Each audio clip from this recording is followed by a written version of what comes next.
Assalamualaikum Baraya, selamat datang kembali di Gembulikum. Bukan guru gembul, tapi saya sedang dieksploitasi oleh seorang kawan untuk mengisi kontennya. Dan sekarang saya sedang kedatangan tamu, Pak William Winyang. Nah, ini dia bukunya. Beliau adalah seorang penulis, dan penulis yang cukup produktif dan punya kenalan banyak penjahat di Indonesia. Betul ya?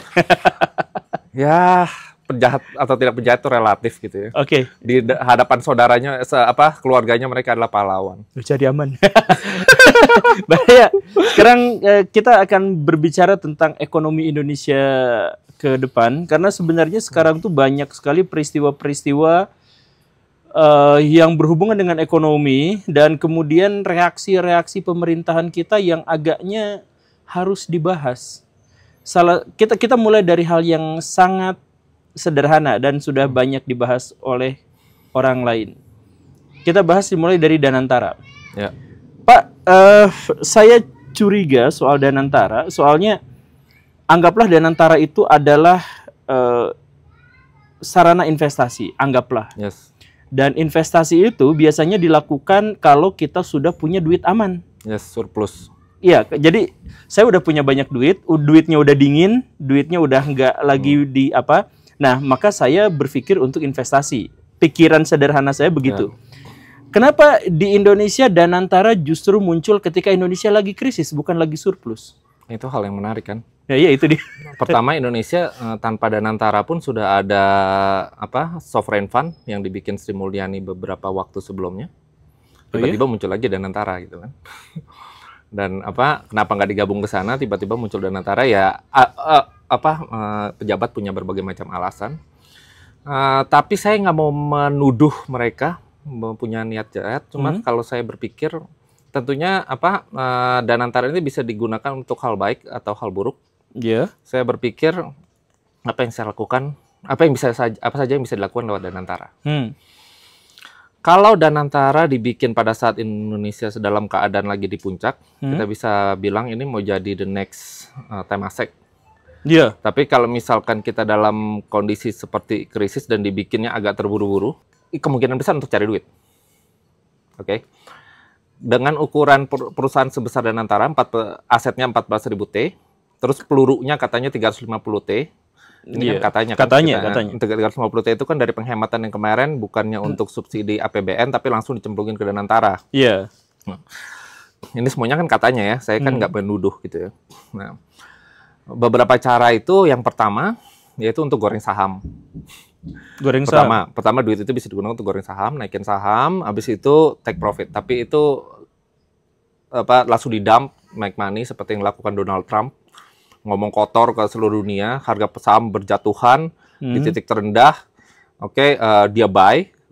Habis itu dia batalkan semua tarifnya, tiba-tiba harga saham naik. Itu Danantara kayak gitu emangnya? Enggak maksudnya. Itu yang dilakukan Trump, apakah seperti itu? Tapi gitu. Bisa dilakukan seperti itu, tapi dengan kondisi Indonesia yang pasar sahamnya sangat kecil valuasinya, melakukan seperti itu terlalu beresiko. Dan kita sangat mengandalkan modal asing. Jadi untuk nyolong modal asing seperti yang dilakukan Donald Trump, it's not so easy. Dan lagi kalau kita melakukan itu, pertama melanggar Undang-Undang OJK tentang pemanipulasi pasar saham.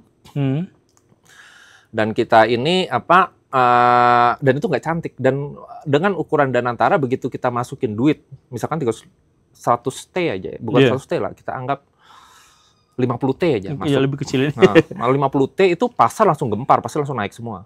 Tapi begitu kita nariknya susah. Betul kan? Iya.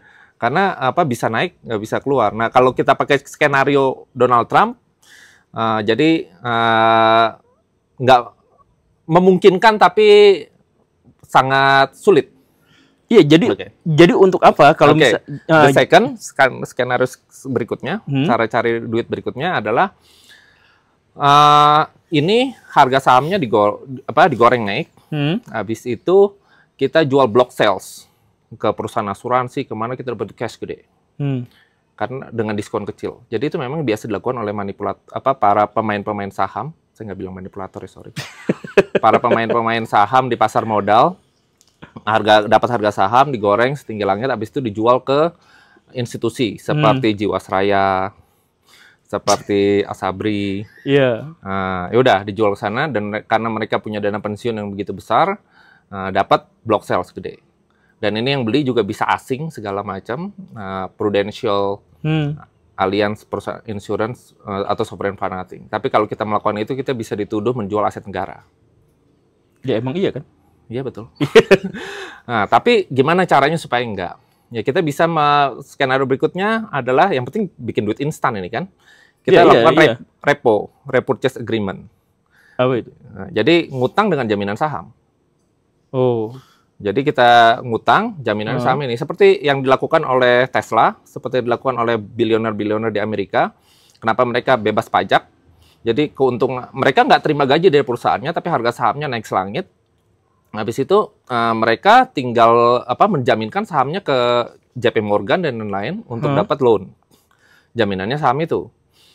Nah, loan itu dibelanjakan. Kalau misalkan kita jual saham di Amerika dapat pajak pendapatan. Tapi kalau misalkan kita ngambil loan, ngambil hutang, ya kita nggak kena pajak, kan ngutang. Iya. Nah, itu cara ngakalin pajak ala Amerika. Nah, jaminan saham. Tapi kita dapat langsung duit cash instan kan. Jaminannya saham itu kan. Saham mandiri dan lain-lain itu bisa. Nah, tapi karena jaminannya saham, ini sangat menguntungkan kalau harga sahamnya naik terus. Iya. Kalau begitu harga sahamnya turun, jaminannya harus ditambah. Nah, iya. Nah, kalau misal jaminan harus ditambah, makanya kan kemarin ada yang ngamuk-ngamuk begitu sahamnya turun. Iya, saham kita kan lagi jatuh. Nah, ya enggak, waktu kemarin pas 2 minggu yang lalu, apa 3 minggu yang lalu gitu, sebelum Lebaran, begitu harga ada isu Ibu Menteri Keuangan mau mundur, langsung harga saham turun 5%, langsung BEI di suspend. Tiba-tiba muncul orang yang sangat ngetop datang ke BEI. Tiba-tiba Opung bilang saya mau ngomong sama investor. Terus tiba-tiba ada Pak polisi bilang katanya kami polisi mengatakan kami sedang memantau pasar saham. Apa urusan polisi? Mengantar pasar saham dan kami akan mendatangi investornya. Kenapa mereka lari? Dan kami bawa lagi kemari supaya baik-baik di Indonesia. Entah maksudnya seperti apa gitu Pak ya. Tapi saya kalau yang ngomong Rosan bosnya Danantara ya biasa aja. Tapi kalau yang ngomong polisi kok saya bulu kuduk saya merinding. Dan sekejap besoknya harga saham naik 3% gitu kan. Nah, itu salah satu ini beberapa trik. Oke. Dan teknik berikutnya untuk cari duit instan itu adalah money laundry. Money laundry, pencucian uang. Danantara untuk cuci uang. Ya itu bisa kan? Iya, maksudnya ini skenario. Maksudnya gini, kan bagaimana cara cari duit instan? Jadi Baraya kan gini, pertanyaan ini tuh dimulai dari kok bikin Danantara di masa krisis, bukan di masa surplus gitu. Nah, ini salah satu skemanya itu ternyata untuk memungkinkan untuk money laundry. Bisa untuk dipakai money laundry. Bukan berarti nuduh ya, kita nggak nuduh ya. Cuman ini adalah skenario yang masuk akal kalau kita pengen dapat cuan cepat dalam untuk menambal APBN yang untuk katanya perlu untuk bayar hutang negara, katanya 800 T tengah tahun ini. 8.000 T. Oh, yang bayarnya jatuh tempo ya. 800 T. Ya itu kan apalagi dengan berbagai program yang sangat luar biasa kan. Makan siang gratis, mendirikan 3 juta rumah, belum lagi koperasi-koperasi. Pensiun nambah. Koperasi untuk yang di seluruh desa yang entah kenapa tidak pakai KUD tapi menciptakan koperasi merah putih gitu kan. Iya. Seperti menciptakan Danantara bukan pakai sovereign fund yang kemarin. Tapi bikin lagi. Tapi bikin yang baru lagi. Nggak, tapi ini saya tertarik tadi. Gimana Danantara digunakan untuk pencucian uang tuh gimana? Gini, 14.000 T itu angka yang gede sekali. Masuk 1 T 14.000 triliun.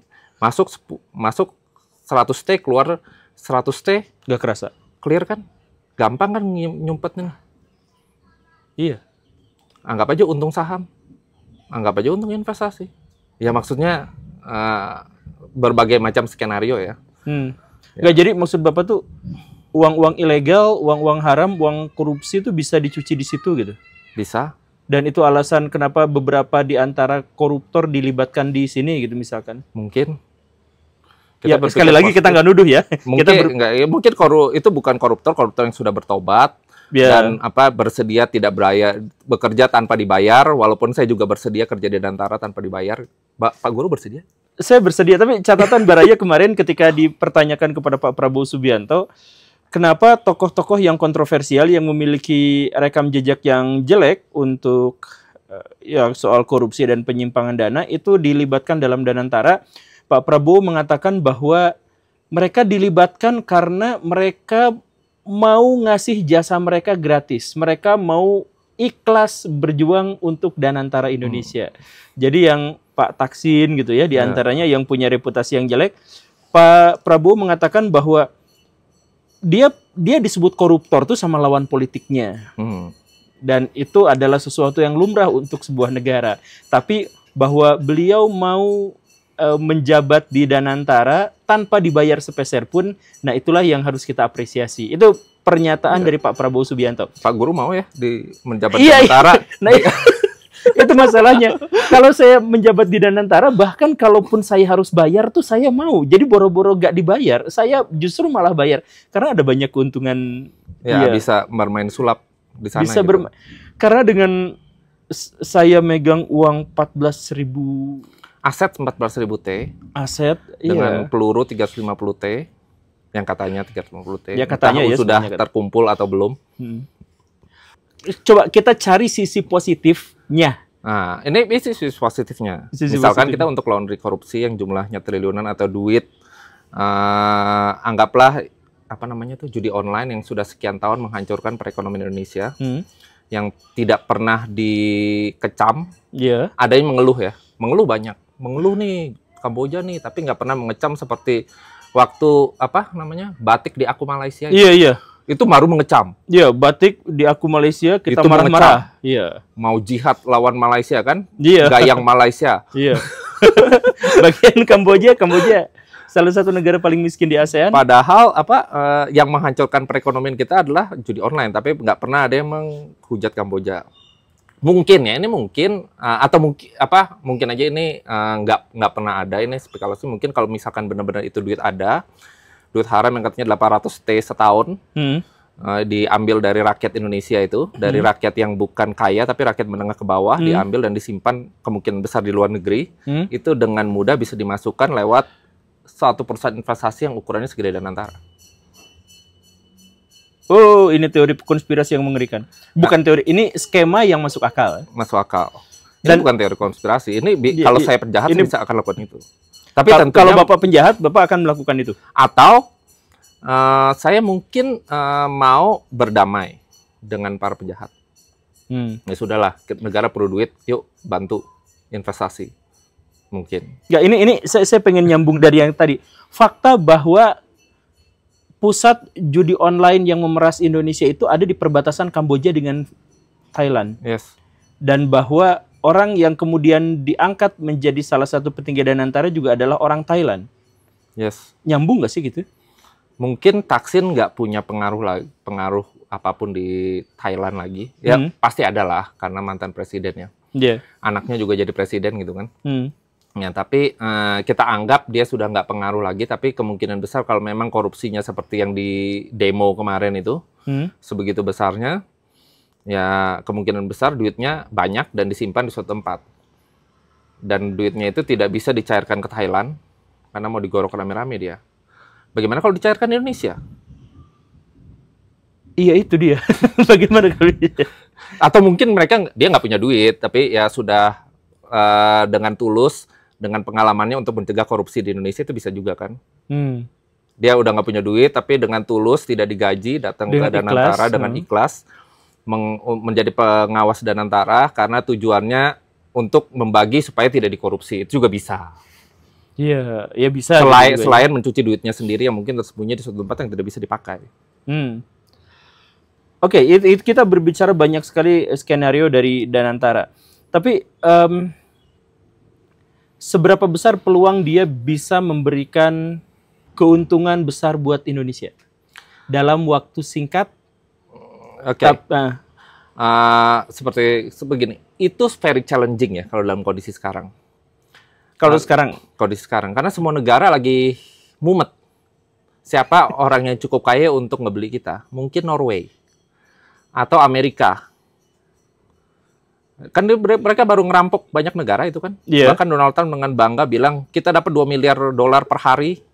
Semua orang ngemis-ngemis ke kita, minta ampun, menjilat-jilat saya, kiss my ass gitu kan. Kemarin ada pidatonya nonton, everybody kiss my ass, ngemis-ngemis, mega deal Donald. Yang kebetulan Pak Presiden kita langsung menyerahkan. Jadi salah satu yang kiss ass-nya Donald Trump itu kita ya? Ada kemungkinan karena walaupun mungkin karena tampak seperti itu atau mungkin ada strategi jenius di belakangnya, dia pura-pura lemah untuk kemudian melakukan suatu manuver yang sangat jenius, itu juga sangat mungkin kan. Walaupun kita nggak tahu entah apa, tapi yang kelihatan salah satu yang menyerah dan sangat menyerah. Kita salah satu yang paling duluan nyerah nggak sih? Kita yang kedua menyerah mungkin setelah Vietnam. Kita yang menyerah kedua setelah Vietnam. Nah, tapi Vietnam itu sendiri kan sebenarnya dia disetting itu katanya dia pajak ke Amerika 90%. Setelah itu setelah dihukum dia bilang dinolin aja. Iya. Nah, dinolin aja sama dia, langsung diumumkan tanpa perlu negosiasi sama Amerika dengan tujuan karena memang pajak 90% itu yang nyaranin juga, kalau nggak salah saya dengar itu Amerika juga.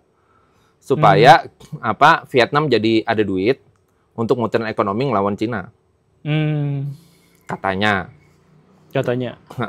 Nah, jadi tinggal ya udah, lu kalau mau cabut kan lu yang bikin, gue cabut aja sekalian gitu. Terus selama ini gue dapet duit juga dari lu gitu. Nah, Indonesia kenapa Indonesia?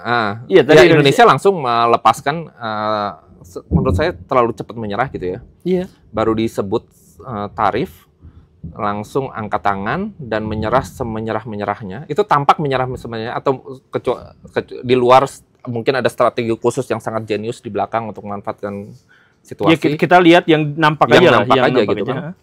Nah, ya mungkin para juru bicara pasti punya pendapat tentang strategi jenius yang luar biasa di belakang layar itu.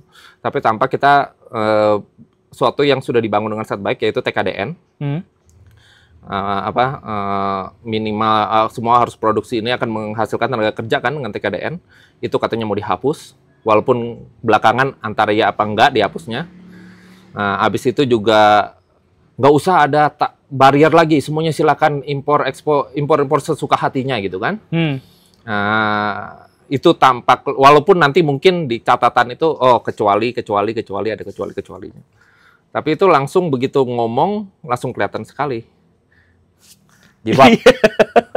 Dan itu kalau untuk teori negosiasi nggak cantik gitu ya. Jadi ya kita ngomong dulu baru ngirim negosiasi ke sana kan. Abis ngomong kayak gitu, itu video itu bisa dijadikan bahan negosiasi. Lu kan udah ngomong. Iya. Itu apa mungkin? Apa mungkin kalau dia nggak punya strategi jenius, apa mungkin dia takut karena dulu mertuanya dihajar sama Amerika karena dia berani ngelawan gitu. Terus ada ketemu orang di foto lagi tanda tangan lagi begini gitu. Iya. Foto yang sangat ngetop gitu. Iya. Negosiasinya apa kalau kita udah bilang duluan baru kita ngirim negosiator ke sana gitu. Iya, ini Pak Prabowo maksudnya ketakutan ngambil langkah cepat sebelum ngobrol sama para pembisiknya, baru nanti para pembisik yang mengkoreksi itu, atau gimana nih? Ini kan ada berbagai macam skenario ya. Tapi yang tampak itu ya itu satu hal yang sangat reaktif gitu. Ya terlalu cepat kan. Padahal kalaupun kita nggak melakukan apa-apa, ternyata kita nggak kena tarif seperti hari ini kan, tiba-tiba Donald Trump membatalkan seluruh dunia kecuali China. Iya. Jadi tanpa melakukan apapun sebenarnya selesai gitu. Tinggal pura-pura aja kami sedang ngitung-ngitung dulu ya. Iya. Ya tiba-tiba selesai gitu. Coba Baraya gini nih, Amerika Serikat nyerang seluruh dunia, terus kita nyerah duluan, padahal Amerika sendiri sebenarnya udah. Karena gini, permainan tarif ini itu berlaku dua pihak, jadi pedang bermata dua. Iya. Pada waktu saya nyerang Bapak, itu saya juga terluka. Iya, betul. Karena konsumen saya terluka. Makanya kan ada berapa puluh ribu kemarin Amerika protes karena harga-harga naik kan. Karena dia merasa susah, whatever alasan mereka. Memprotes Donald Trump karena kebijakan trade war-nya itu. Nah, itu membuktikan Amerika sendiri terluka, dan Amerika adalah negara yang paling sensitif terhadap harga saham. Karena hampir seluruh penduduknya itu berinvestasi menabung di saham. Karena bunga di sana sangat rendah, mereka menabunglah di saham. Yang harganya begitu harga saham anjlok, mereka banyak yang jadi miskin. Iya. Apalagi seperti yang saya cerita tadi kan, banyak bilioner itu memanfaatkan kekayaannya itu dengan cara menggoreng harga sahamnya supaya naik terus. Makanya kan kalau kita lihat harga saham di Amerika sama China itu aneh-aneh. Beda. Kalau misalkan price earning ratio, misalkan tuh pendapatan terhadap harga sahamnya. Mungkin kalau di China sekelas Alibaba 30-an, 20-an. Kalau misalkan kayak Tesla itu kan 100. Jadi balik modal 100 tahun lagi, 300 tahun lagi gitu kan. Harga sahamnya nggak masuk akal, tapi mereka bisa jaminkan untuk di cash out. Dan dia tanpa harus bayar pajak, mereka bisa menikmati kekayaan itu. Ya begitu itu turun, bayangkan itu kan kalau kelas bilioner Elon Musk mah nggak berasa ya. Paling sialan harga saham gue turun. Gue kehilangan $100 miliar gitu kan, tapi gue masih orang terkaya di dunia. Dan dia biasa kayak gitu kan. Nah, tapi kalau misalkan bayangkan kalau kelas menengah atau yang hidupnya benar-benar dari uang pensiun, dari 401k-nya dia tiba-tiba harganya blok gitu kan. Nah, itu akan sangat painful. Nah, Amerika juga terluka dan kemudian akhirnya Amerika narik sendiri. Dan karena mereka terluka, mereka tarik sendiri. Sebenarnya kalau kita tahan tanpa melakukan apa-apa dalam waktu seminggu, ini Donald Trump nggak sampai seminggu kemarin. Iya, maksudnya dalam waktu seminggu kita bertahan ya selesai sendiri. Tapi kita malah terlalu bereaksi ya. Sebenarnya obrolan kita pengen panjang sih, cuman ini kayaknya udah ada tetesan-tetesan hujan nih Pak. Dan sudah berapa menit? 21 menit.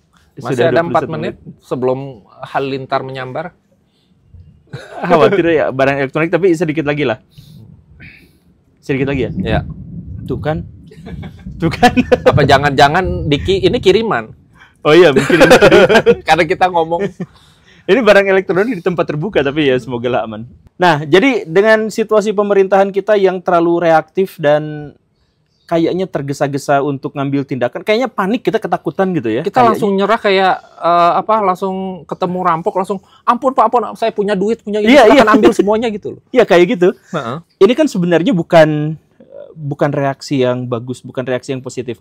Kalau misalkan pemerintah kita mempertahankan sikap kita yang seperti ini terus, saya mohon. Ya, dan memang pemerintahan kita ini bukan cuma sekali, Pak. Bukan cuma sekali ketika mereka dapat sesuatu, dapat gertakan, kemudian mereka langsung cepat-cepat impulsif. Tapi kita lihat beda kan, kayak zamannya Jokowi dulu ya. Terlepas pendapat manusia tentang Jokowi, kita harus apresiasi waktu dia mengunci nikel, hilirisasi, dia paksakan hilirisasi, itu serangan dari seluruh dunia kan. Iya. Dan dia nggak nyerah. Di teror ke WTO kita lawan. Iya. Nah, kalau ini kan baru bahkan sebenarnya kalau kita ngomong tunggu ya sebulan ya, kita pelajari dulu, it makes sense. Iya. Kita bagaimana bersikap, kita tinggal mengajukan surat permohonan untuk menunda sambil ngulur-ngulur waktu. Saya yakin dengan betapa dengan janji mungkin udahlah, nggak usah tertulis, ya udah sementara gue ambil dulu deh beras lu. Nggak usah terus kan saya menjamin membeli kamu punya harta semua, beli minyak hanya dari kamu, tertulis loh, itu kan bisa jadi. Ya kita langsung serahin semuanya kan? Enggak, kalau misalkan kita ngomong udah tunggu sebulan untuk sementara gue beli dulu lah minyak lu. Oke? Tapi kita tunda dulu ya. Saya mesti ngitung karena kalau kamu ngomong gitu kita susah karena itu politik. It makes sense, right? Iya. Bahkan kalau kita bertahan bahkan cuma 2-3 hari kan? Iya. 2 hari. 2 hari langsung Donald Trump naik dan harga saham Amerika naik dan dia dapat cuan banyak. Nah itu dan antara itu dia dapat. Nah iya maksud saya ginilah, dengan reaksi pemerintah kita yang seperti ini, dengan tim ekonomi yang entah bergerak atau tidak, dipakai atau tidak oleh presiden kita. Sisi atau skenario atau skema paling positif thinkingnya Bapak terhadap Indonesia ke depan kayak gimana nih? Paling positif nih. Paling positif. Atau Bapak nggak punya skenario atau skema positif kalau misalkan lihat reaksi pemerintah seperti ini? Soalnya begini, terlalu banyak, kita sudah gampang menyerah. Ada kemungkinan habis itu langsung Donald Trump langsung, kalau dia lagi di atas angin minta Papua dah, baru gue ampuni kamu gitu kan. Iya. Seperti yang kemarin dia omongin, ada yang mau ngasih Papua, yaudah langsung diserahkan sedemikian gampangnya gitu. Nggak bisa terjadi seperti itu kan? Ya karena kita udah ngasih. Karena kita udah like Donald Trump bilang kan, you don't have any cards. Iya. And you don't have any more cards, you cannot play any more cards. Ya, just like that gitu loh. Padahal Donald Trump sendiri cuma ngegertak doang. Habis itu dia harga saham jatuh, diambil cuan, harga saham gede. Semalam kan naik berapa? Ada yang 10%, 9%, itu cuan gede buat Amerika. Ini waktunya mepet, Pak. Jadi tolong kasih kami optimisme, skema positif untuk Indonesia ke depan. Dengan realitas hari ini yang bisa kita baca. Dari bulan Oktober sampai sekarang bulan April, pemerintah sudah melakukan semua yang biasa dan bisa mereka lakukan. Dan kita tentu saja sudah bisa mengenal bagaimana sikap dan reaksi mereka berhadapan dengan kekuatan-kekuatan dunia. Misalkan. Jadi gini, kalau misalkan yang positif, kalau misalkan China begitu kuatnya, akhirnya Amerika mau menjadikan kita contoh, nih orang yang paling gampang menyerah akan ku sayang-sayang. Oh gitu? Dogi. Jadi Indonesia anjingnya Amerika gitu? Nggak, akan dielus-elus, akan disayang-sayang karena dia nurut. Amerika. Nah, karena dia makhluk ini sudah menurut sama saya. Good boy gitu. Mungkin kita akan dibuat kaya, whatever, itu salah satu kalau dari luar negeri, tapi dalam negerinya kita kan tetap agak serem gitu ya. Dimana kadang-kadang banyak pejabat ngomong sembarangan, terus banyak kebijakan yang dilempar, habis itu bikin kacau, habis itu ditarik lagi. Dan itu yang terlihat. Bahkan yang tidak terlihat itu banyak gosip ini ya. Gosip. Ya, gosip. Kapal hantu. Nggak usah minta saya buktikan ya. Nah. Bahwa kasus Papa minta saham itu banyak di mana-mana beredar. Jadi pada nodong-nodongin saham. Saya mau berani bilang itu bukan gosip. Habis itu ada yang katanya sudah punya sahamnya dirubah namanya tanpa sepengetahuan yang punya. Dan yang punyanya itu malah masuk penjara setelah menuntut.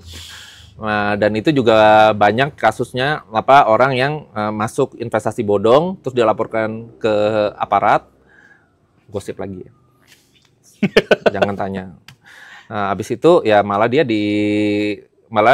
dimintain uang, habis itu nggak bisa bayar, ya malah dia yang jadi tersangka.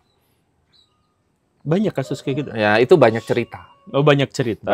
Banyak gosip itu ya. Banyak gosip dan apalagi kalau kita lihat di sosmed kemarin kan, betapa banyak ormas yang menyeramkan. Atau lagi demo yang kemarin menuntut Yihong ditutup, habis ditutup menuntut untuk dipekerjakan. Yihongnya dibuka lagi gitu. That's a very funny gitu ya. Yang paling lucu itu yang satu orang yang bilang katanya, saya heran kenapa HRD juga dipecat gitu. Kalau gitu siapa yang ngitung gaji kita, ya perusahaan ditutup ya HRD. Itu ya dengan kondisi-kondisi yang seperti itu yang sangat menyeramkan. Fundamentalnya gitu agak serem gitu. Nah, jadi gini, saya bisa kasih clue ya. Konghucu pernah bilang, dalam negara itu ada 3 hal yang penting. Yang pertama makanan, kedua keamanan, pertahanan TNI whatever lah. Mungkin kemarin UU TNI juga maksudnya baik whatever lah. Ya, semoga. Terus yang terakhir adalah kepercayaan. Muridnya bertanya, kalau harus buang satu, buang apa? Buang keamanan. Kalau buang satu lagi, buang apa? Buang makanan. Loh, kok gitu? Memang betul, manusia nggak bisa makan, nggak bisa hidup tanpa makan, tapi tanpa kepercayaan nggak ada negara. Nah, kalau orang negara dipercaya, dia bisa bilang sekarang negara dalam keadaan krisis. Ayo kita berjuang bersama. Itu yang terjadi di China. Itu yang terjadi sebenarnya di Amerika. Walaupun nggak semua ya, Amerika terpecah 2 kan. Ada yang mendukung fanatik Donald Trump. Nah itu yang mendukung mereka, yang MAGA itu. Itu yang terjadi di Jepang. Itu yang terjadi di Korea. Kita sedang dalam krisis. Ayo kita rakyat, kita mengetatkan ikat pinggang, kita berjuang bersama. Pertanyaannya, kita bisa nggak melakukan itu? Nah, bayangkan kalau misalkan yang kemarin bilang, kau yang gelap, menyatakan, ayo kita berjuang bersama, kau yang gelap. Kira-kira Bapak mau berjuang bersama nggak? Enggak lah, itu malah ngajak berantem. Malah Indonesia biarin bubar aja, banyak yang ngomong gitu. Iya, betul. Biar mampus aja, biar aja merdeka, biar aja gitu. Banyak banget di kolom komentar yang seperti itu. Karena sakit hati. Iya. Dan trust udah nggak ada. Kita lagi pengen curhat, rakyat lagi marah-marah karena kita nyari kerja susah, nyari makan susah, kita minta curhat ke pemerintah, malah sama pemerintah digituin kan. Jadi udah. Nah, ya pergi aja, nggak usah balik lagi. Ya udah Iya. biar aja. Banyak yang langsung ngomong, ya biar aja Indonesia bubar. Iya. Biar aja ramalan itu terkabul gitu katanya. Hmm. Ya banyak yang ngomong begitu. Karena udah kecewa, sakit hati, udah tidak bisa diajak berjuang bersama lagi. Jadi apakah bisa mungkin ada harapan kalau misalkan trust itu bisa diambil, bisa direbut kembali. Cuma itu adalah PR sangat besar dengan sakit hati dan luka yang begitu banyak dialami oleh orang. Apalagi juga ada yang korban pemerasan, korban dipersekusi dan segala macam. Tiba-tiba bayangkan orang yang mempersekusi, orang yang kemarin blackmail kamu datang, ayo kita berjuang bersama. Oke, Baraya, ternyata sedikit sekali optimisme yang bisa ditawarkan oleh Pak William. Tapi gak apa-apa. Optimisme tidak bisa dipaksakan, tapi sebenarnya kita punya harapan, yaitu ganti janganlah ganti situasi tiba-tiba, ganti mentalitas kita untuk ekonomi. menjadi mentalitas pejuang, ganti saya sudah tapi sebenarnya it's a problem juga karena mentalitas pejuang itu. Iya. Jadi mau denger cerita, karena negara kita adalah negara pejuang ini katanya ya, karena gosip. pejuang banyak orang berjuang dan akhirnya para pejuang ini berhasil merebut kemenangan. Akhirnya pejuang-pejuang ini jadi komisaris. Dan akhirnya banyak diposisikan yang ke tempat yang sangat strategis. Dan di tempat strategis itu mereka melakukan kebijakan yang aneh-aneh hingga harus digebrak meja untuk ditarik lagi. Nah, itu masalah negara pejuang. Beda dengan Singapura, negara yang dibuang. Jadi ayo kita bangkit lagi, bertahan, carilah orang-orang pintar untuk masuk gitu. Terima kasih karena sudah menyimak, dan mohon maaf kalau misalkan ada beberapa di antara obrolan kita itu yang menusuk, karena kita sama sekali tidak untuk menghina, menghujat, menjelekkan, memojokkan satu pihak tertentu. Kita hanya mencoba mencari solusi walaupun kita belum menemukannya dengan pasti. Terima kasih, saya Guru Gembul dan Pak William yang nulis buku ini. Mandat dari Langit. The Mandate of Heaven. Pedang Langit dan Golok Pembunuh Naga. Iya kah? Ya. Iya ya. Oke, ya ini adalah buku terbaru saya, judulnya The Mandate of Heaven. Ini novel dan fiksi, tapi terinspirasi dari orang yang mampu memimpin suatu negara besar dari belakang layar. Bagaimana dia mencapai superpower dan how he control everything dari sebelumnya dia bukan siapa-siapa. Saya belum baca yang ini, tapi saya baca buku-buku novel Pak William yang sebelumnya. Jadi Pak William itu sangat mahir, sangat ahli untuk bisa memberikan pengetahuan, kebijaksanaan, dan sindiran-sindiran dari cerita-cerita fiksi. Ini juga cek aja ini fiksi atau sesuai dengan kenyataan.